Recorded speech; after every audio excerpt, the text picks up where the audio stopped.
नमस्कार साथियों, daily current affair show में आप सभी का बहुत-बहुत स्वागत है। साथियों, आज 9 दिसंबर 2025 की तारीख है। आज का करंट अफेयर और उसका स्ट्रैटेजी की हम लोग पढ़ेंगे, लेकिन साथियों उससे पहले हम लोग 3-4 दिन इधर करंट अफेयर का रिवीजन अपना नहीं किए हैं। तो 3-4 दिन के करंट अफेयर का हम क्विक रिवीजन भी करेंगे साथियों। ये वन लाइनर मोड में रहेगा हमारा जो रिवीजन है, 4 दिन का करंट अफेयर का रिवीजन होगा। और उससे पहले साथियों हम बात करेंगे आज के दिवस पर। आज एक दिन है, एक तारीख है, एक ऐतिहासिक महत्व वाली तारीख है 9 दिसंबर, उस पर हम चर्चा करेंगे। और यहाँ जब हम चर्चा करेंगे साथियों, जब यहाँ डिस्कशन करेंगे, तो यहाँ से हमारे परीक्षाओं में सीधे तौर पर प्रश्न पूछे गए हैं और भविष्य में भी पूछे जाएंगे। तो देखिएगा ध्यानपूर्वक, आज है 9 दिसंबर। 9 दिसंबर 9 दिसंबर 1946 ईस्वी को संविधान सभा यानी आज ही के दिन संविधान सभा की पहली बैठक हुई थी। संविधान सभा की पहली बैठक कब हुई थी? तो 9 दिसंबर को, और 9 दिसंबर भी 1946 में। और यहाँ पर साथियों, यहाँ पर जो सबसे वरिष्ठ सदस्य थे, संविधान सभा के सबसे वरिष्ठ सदस्य, उनको फ्रांस देश की तर्ज पर, वरिष्ठ सदस्य को फ्रांस के तर्ज पर, फ्रांस देश की तर्ज पर इनको प्रोटेम स्पीकर, हिंदी में अस्थाई अध्यक्ष कहा जाता है, अस्थाई अध्यक्ष नियुक्त किया गया। तो कौन थे संविधान सभा के पहले अस्थाई अध्यक्ष? तो उत्तर होगा डॉक्टर सच्चिदानंद सिन्हा। डॉक्टर सच्चिदानंद सिन्हा साहब संविधान सभा के पहले अस्थाई अध्यक्ष या प्रोटेम स्पीकर चुने गए फ्रांस देश की तर्ज पर 9 दिसंबर 1946 पहली बैठक में। इसके बाद 2 दिन बाद 11 दिसंबर 1946 ईस्वी को डॉक्टर राजेंद्र प्रसाद को डॉक्टर राजेंद्र प्रसाद को डॉक्टर राजेंद्र प्रसाद को जिन्हें देश रत्न और अजात शत्रु उपमा दिया जाता है, इनको साथियों संविधान सभा का स्थायी अध्यक्ष चुना गया। संविधान सभा का स्थायी अध्यक्ष डॉक्टर राजेंद्र प्रसाद। इसके 2 दिन बाद साथियों 13 दिसंबर 1946 ईस्वी को पंडित जवाहरलाल नेहरू जी ने संविधान सभा में एक उद्देश्य प्रस्ताव पेश किया था। उद्देश्य प्रस्ताव यही उद्देश्य प्रस्ताव साथियों 22 22 जनवरी 1947 यानी अगले महीने में पारित हो जाता है संविधान सभा द्वारा, और हमारे देश का प्रस्तावना या उद्देशिका या आमुख या प्रियम्बल बनता है। इसके अलावा साथियों 29 अगस्त 1947 ईस्वी को 29 अगस्त 1947 यानी कि इसी वर्ष में डॉक्टर बाबा साहब भीमराव अंबेडकर की अध्यक्षता में प्रारूप समिति का गठन होता है। भीमराव अंबेडकर की अध्यक्षता में ड्राफ्टिंग कमेटी या प्रारूप समिति की का गठन होता है और इसमें 7 सदस्य होते हैं। प्रारूप समिति संविधान सभा की सबसे महत्वपूर्ण समिति जिसमें 7 सदस्य थे, उसका गठन 29 अगस्त 1947 को। तो ये था साथियों कुछ डेट, महत्वपूर्ण संवैधानिक डेट। अब हम आते हैं अपने करंट अफेयर रिवीजन पर। रिवीजन किया जाए 4 दिन के करंट अफेयर का ऑनलाइनर मोड में हम रिवीजन करेंगे। पहला प्रश्न था, हाल ही में पीएम मोदी ने आईआईएम नया रायपुर में अखिल भारतीय पुलिस महानिरीक्षक और महानिदेशक सम्मेलन की अध्यक्षता की। नया रायपुर साथियों, नया रायपुर में आईआईएम है छत्तीसगढ़ में, वहां पर मोदी जी ने जो देश के हमारे अखिल भारतीय पुलिस महानिरीक्षक और महानिदेशक का सम्मेलन हुआ उसकी अध्यक्षता की। दूसरा प्रश्न था, फ्रांस ने रूस देश के संभावित खतरों के मद्देनजर 10 महीने की स्वैच्छिक सैन्य सेवा अपने देश में शुरू करने की घोषणा की। तीसरा प्रश्न था, एनिमल हस्बेंड्री रिपोर्ट 2025 के अनुसार भारत दुनिया में सबसे ज्यादा दुग्ध उत्पादक देश है। ये साथियों 4 दिन पहले का करंट अफेयर है। और अभी कल एग्जाम हुआ एलटी ग्रेड, उत्तर प्रदेश लोक सेवा आयोग एलटी ग्रेड का एग्जाम, वहां पर प्रश्न पूछा गया था कि पूरी दुनिया में सबसे ज्यादा दुग्ध उत्पादक देश कौन सा है? तो उत्तर हमारा भारत प्रथम हो जाएगा। उसके बाद देखिएगा आगे है, वुमेन प्रीमियर लीग 2026 नीलामी में दीप्ति शर्मा सबसे महंगी खिलाड़ी बनी। 2026 का वुमेन प्रीमियर लीग में सबसे महंगी खिलाड़ी दीप्ति शर्मा बनी। पांचवा था, यूनेस्को के कार्यकारी बोर्ड में भारत पुनर्निर्वाचित हुआ। हमारा भारत 2025 से लेकर के 2029 तक यूनेस्को कार्यकारी बोर्ड में पुनर्निर्वाचित हुआ। छठा था, चक्रवात दितवाह से राहत के लिए भारत ने श्रीलंका में ऑपरेशन सागर बंधु शुरू किया। अब ये साथियों साइक्लोन दितवाह आया श्रीलंका में, वहां पर वहां पर तबाही मची। उसी दौरान हमारे देश ने, भारत ने ऑपरेशन सागर बंधु चलाया श्रीलंका में मानवीय सहायता के लिए। अगला था, आंतरिक विद्रोहों के कारण अफ्रीका के नाइजीरिया में सुरक्षा आपातकाल घोषित हुआ। अभी हाल ही में किस देश में सुरक्षा आपातकाल घोषित हुआ? तो अफ्रीका के नाइजीरिया में आंतरिक विद्रोहों के कारण। उसके बाद था आठवां क्वेश्चन साथियों, रेलवे रेलवे बोर्ड में वित्त सदस्य अपर्णा गर्ग बनी। रेलवे बोर्ड में फाइनेंस सेक्रेटरी किसको बनाया गया? अपर्णा गर्ग को। अगला था, भारतीय अर्थव्यवस्था में नेशनल अकाउंट्स बेस ईयर 2022-23 घोषित किया गया। हमारा अर्थव्यवस्था का नया बेस ईयर 2022-23 हो गया। 10वां था, आर्चरी प्रीमियर लीग 2025 को उभरता हुआ professional sports event of the year घोषित किया गया। आर्चरी प्रीमियर लीग 2025 को उभरता हुआ professional sports event of the year घोषित किया गया। 11वां था, महिला शांति सुरक्षा सूचकांक, महिला शांति सुरक्षा सूचकांक 2025 में डेनमार्क प्रथम स्थान पर और हमारे भारत का रैंक 131वां था। अगला देखिएगा, अगला क्वेश्चन देखिएगा, GIRG गर्ग गर्ग प्लेटफॉर्म नीति आयोग द्वारा देश की वैश्विक रैंकिंग और परफॉर्मेंस सुधारने के लिए शुरू किया गया गर्ग प्लेटफॉर्म। अगला, एप्पल में एआई उपाध्यक्ष, एप्पल में एआई उपाध्यक्ष अमन सुब्रमण्यम जी को बनाया गया, नियुक्त किया गया। अगला प्रश्न, 1 दिसंबर 2025 को बंगाल की खाड़ी में ब्रह्मोस मिसाइल का सफल परीक्षण किया गया। ब्रह्मोस मिसाइल का सफल परीक्षण किया गया था। अगला, इंग्लैंड के पूर्व क्रिकेटर रॉबिन स्मिथ का 62 वर्ष की आयु में निधन हो गया। 62 वर्ष की आयु में इंग्लैंड के क्रिकेटर रॉबिन स्मिथ का डेथ हो गया। अगला प्रश्न था, ग्रामीण संपत्ति का डिजिटलाइजेशन के लिए कर्नाटक में ई स्वाथु 2.0 योजना की शुरुआत की गई। अगला, आईएनएस अरिहंत, आईएनएस अरिघात, इसके बाद देश का तीसरा स्वदेशी परमाणु पनडुब्बी आईएनएस अरिदमन सेना में शामिल हुआ, जलावतरण किया गया। अगला, रूस ने अफ्रीका के सूडान में अपना पहला नौसेना बेस बनाने की घोषणा की। अफ्रीका में रूस का पहला नौसेना बेस है साथियों। अगला देखिएगा, अगला था, मिजोरम के पूर्व राज्यपाल और पूर्व विदेश मंत्री सुषमा स्वराज के पति स्वराज कौशल का 73 वर्ष की आयु में निधन हो गया। अगला, रिलायंस रिटेल्स वेंचर्स लिमिटेड का अध्यक्ष और सीईओ जयेंद्रन वेणुगोपाल जी को बनाया गया। अगला, क्षेत्रीय एआई इम्पैक्ट कॉन्फ्रेंस शिलांग में संपन्न हुआ। अगला, इंडिया टूरिज्म रिपोर्ट 2025 के अनुसार देश में सर्वाधिक पर्यटक, चाहे वो अपने भारत से हो चाहे विदेशी, ताजमहल देखने आए थे। सर्वाधिक देखा जाने वाला टूरिज्म रिपोर्ट के अनुसार स्थल ताजमहल, आगरा का ताजमहल। अगला देखिएगा, फीफा शांति पुरस्कार 2025 डोनाल्ड ट्रंप को प्रदान किया गया। महत्वपूर्ण, फीफा शांति पुरस्कार 2025 डोनाल्ड ट्रंप को प्रदान किया गया। अगला, 8 दिसंबर को बोधि दिवस मनाया जाता है, मनाया गया अभी। 25वां प्रश्न, अगला प्रश्न, रोहित शर्मा 20,000 अंतरराष्ट्रीय रन बनाने वाले चौथे भारतीय और 14वें अंतरराष्ट्रीय खिलाड़ी बने। डॉक्टर रेणुका अय्यर एनसीसीएन की सीएमओ यानी कि चीफ मेडिकल ऑफिसर बनी। अगला देखिएगा साथियों, अगला, आरबीआई ने फिनो पेमेंट बैंक को स्मॉल फाइनेंशियल बैंक घोषित किया।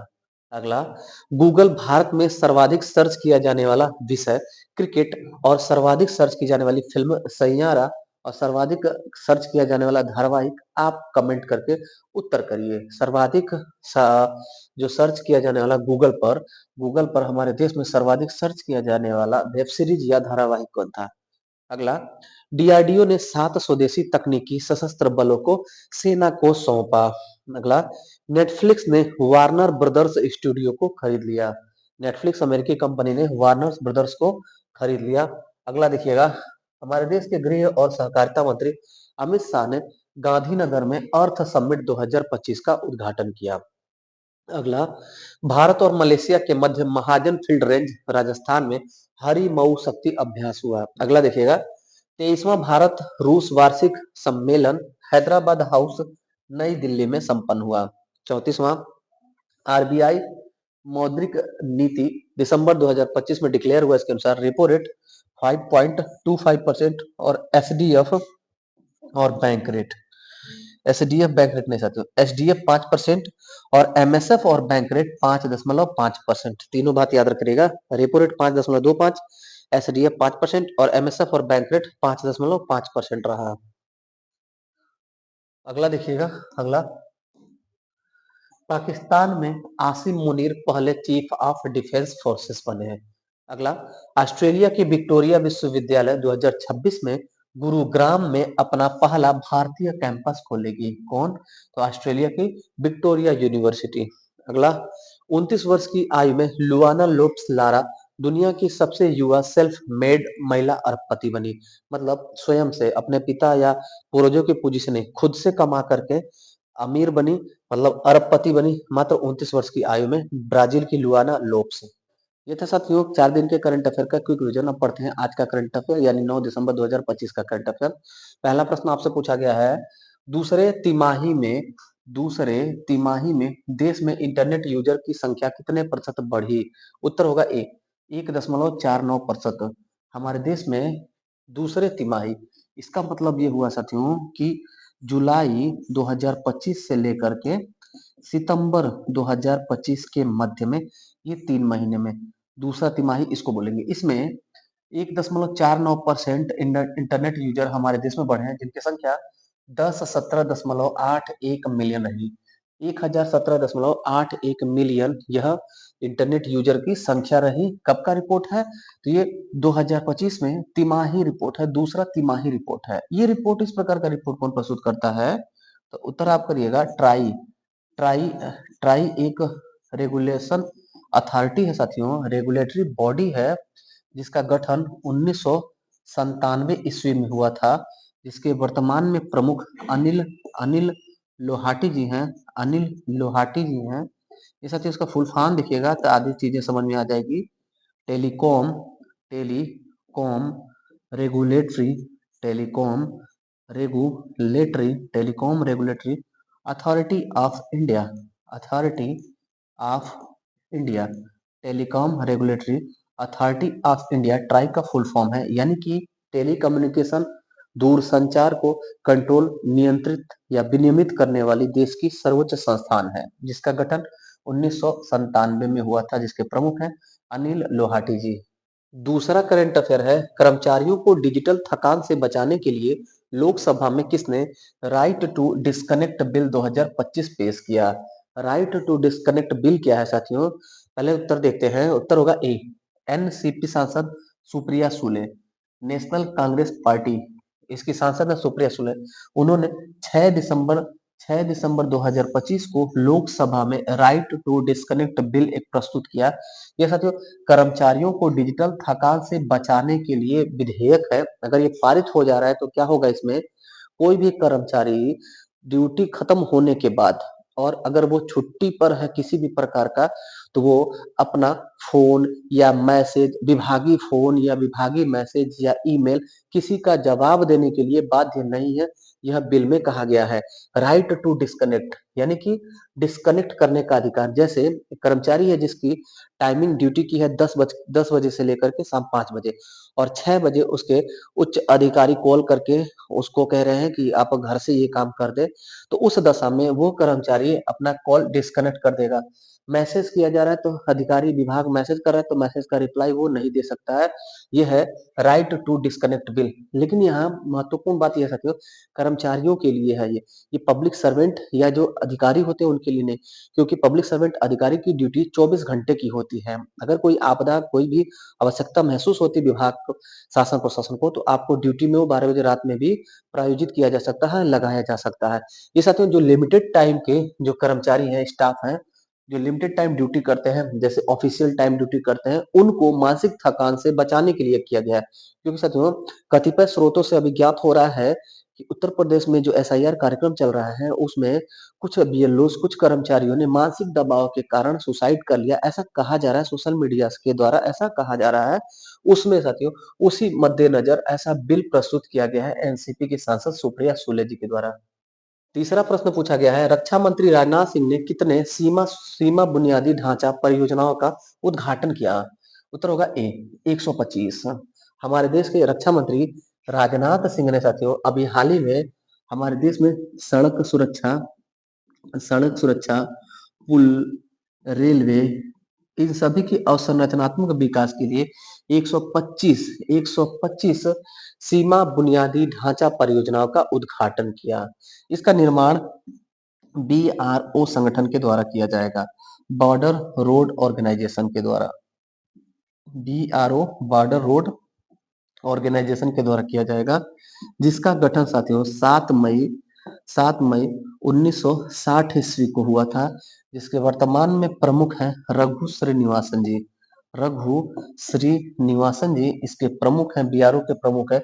यही बीआरओ 125 विकास या सीमा बुनियादी ढांचा परियोजनाओं का डेवलपमेंट करेगी, जिसमें सड़क, पुल, रेलवे और संरचनात्मक डेवलपमेंट शामिल है।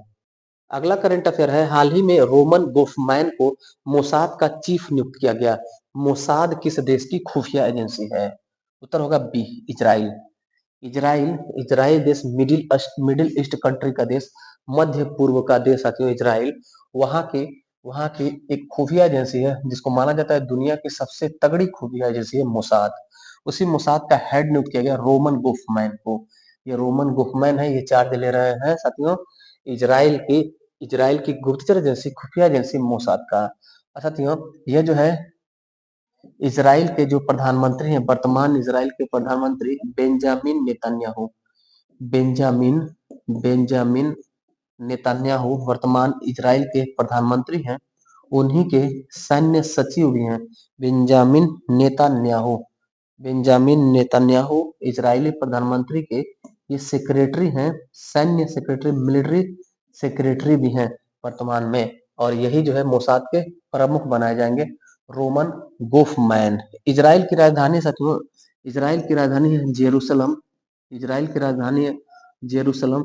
और दुनिया में सर्वाधिक जो विवाद और सबसे ज्यादा तनावग्रस्त क्षेत्र है इजराइल और फिलिस्तीन का सीमा क्षेत्र। इजराइल और फिलिस्तीन, साथियों फिलिस्तीन में गाजा पट्टी का क्षेत्र, ये शब्द आप जरूर याद रखिएगा। चर्चा में रह रहा अक्सर चर्चा में रह रहा गाजा पट्टी का संबंध किससे है? तो इजराइल का एक क्षेत्र है जो फिलिस्तीन के नाम से जाना जाता है, लेकिन फिलिस्तीन देश को मान्यता नहीं दिया गया है। अभी हाल फिलहाल के करंट अफेयर में हम लोगों ने पढ़ा कि दोनों देशों के मध्य जो तनाव था उस पर पूर्ण विराम लग गया है, और आगे जो है द्विराष्ट्र का सिद्धांत को फॉलो करके दोनों देशों को, इजराइल तो पूर्व से देश था, फिलिस्तीन को भी देश की मान्यता दी जाएगी। पांचवा प्रश्न पूछा गया है, आरबीआई ने कितने रुपए की ओएमओ खरीदारी की? ओएमओ की खरीदारी बड़ा महत्वपूर्ण होता है ये। अभी हाल ही में आरबीआई ने 1 ट्रिलियन रुपया, डॉलर नहीं है रुपया है, 1 ट्रिलियन रुपए का ओएमओ खरीदा है। ओएमओ क्या होता है साथियों? ये जो है आरबीआई के द्वारा जब बैंकों से आरबीआई के द्वारा बैंकों से बॉन्ड, सरकारी बॉन्ड खरीदा जाता है। बैंकों से सरकारी बॉन्ड खरीदा जाता है। कौन खरीदता है? तो आरबीआई खरीद। जब आरबीआई बॉन्ड खरीदेगी तो बदले में बैंकों को यह जो है यह तरलता देगी, यानी कि मुद्रा देगी, यानी कि रुपया आएगा बैंकों के पास, मुद्रा आएगा, करेंसी आएगी बैंकों के पास, जिससे बैंकों की और मार्केट की तरलता बढ़ेगी। यानी बैंकों की और मार्केट की तरलता बढ़ाने के लिए ओएमओ किया गया है। ओएमओ का फुल फॉर्म है साथियों open open market open market operation.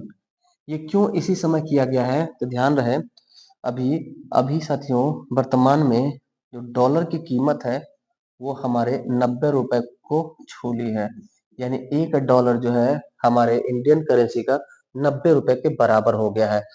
छठा प्रश्न पूछा गया है, भारत में डिजिटल इंडिया को बढ़ावा देने के लिए डिजिटल पासपोर्ट वेरिफिकेशन सुविधा किसने शुरू किया? उत्तर होगा सी, उपर्युक्त दोनों। कौन? तो विदेश मंत्रालय और इलेक्ट्रॉनिक्स और सूचना प्रौद्योगिकी मंत्रालय। ये साथियों दोनों ने मिल करके हमारे देश में जैसे ऑफलाइन पासपोर्ट वेरिफिकेशन होता था, अब डिजिटल पासपोर्ट वेरिफिकेशन होगा हमारे देश में।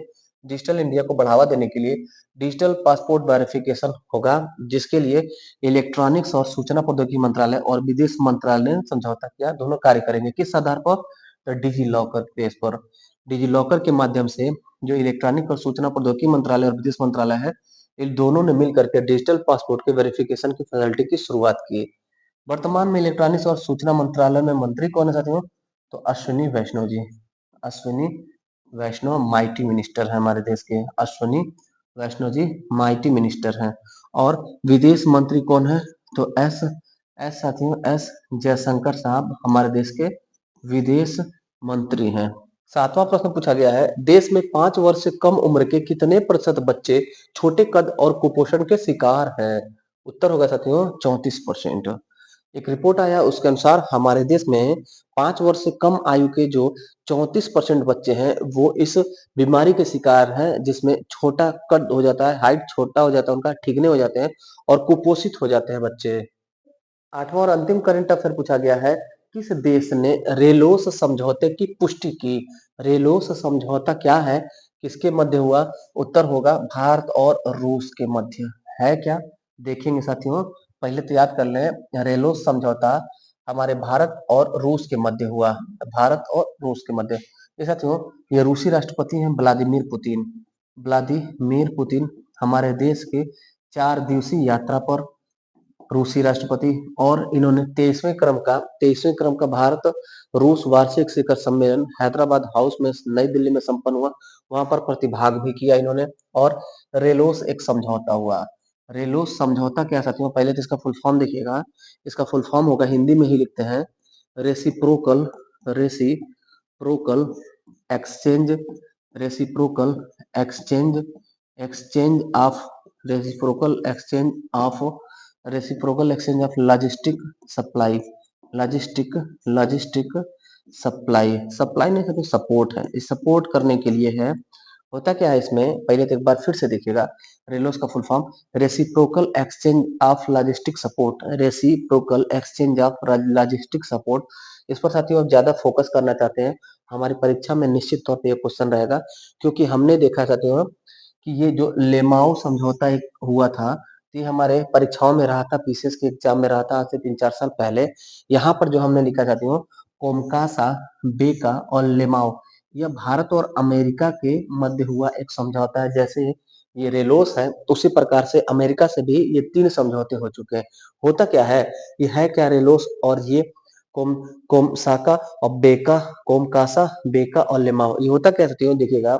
अगर हमारे देश से किसी देश का युद्ध हो रहा है, या रूस का किसी देश से युद्ध हो रहा है, तो हम दोनों एक दूसरे के जो सैन्य ठिकाने हैं, जो सैन्य हथियार है, उसका उपयोग कर सकें, इस प्रकार का एक समझौता होता है। तो पहले अमेरिका से भी हो चुका है लेमोआ और बेका और कोमकासा समझौता। अभी हाल ही में रूस से हो गया रेलोस समझौता, जिसमें रूस चाहे हमारा भारत, दोनों देश एक दूसरे के युद्ध की स्थिति में एक दूसरे के सैन्य ठिकानों का प्रयोग कर सकेंगे और रक्षा हथियारों का प्रयोग कर सकते हैं। मतलब खुल करके सामने से लड़ाई नहीं करेंगे साथ में, लेकिन बैक सपोर्ट जरूर देंगे, रक्षा हथियार से लेकर के सैन्य अड्डा और जो भी इंटरनल गतिविधि होती है उसमें सपोर्ट करेंगे। ये था साथियों आज का 8 महत्वपूर्ण करंट अफेयर। कैसा लगा आज का क्लास, फीडबैक जरूर दीजिएगा। वीडियो पसंद है तो वीडियो को लाइक करिएगा। बाकी मिलते हैं फिर अगली क्लास में, तब तक के लिए धन्यवाद। जय हिंद।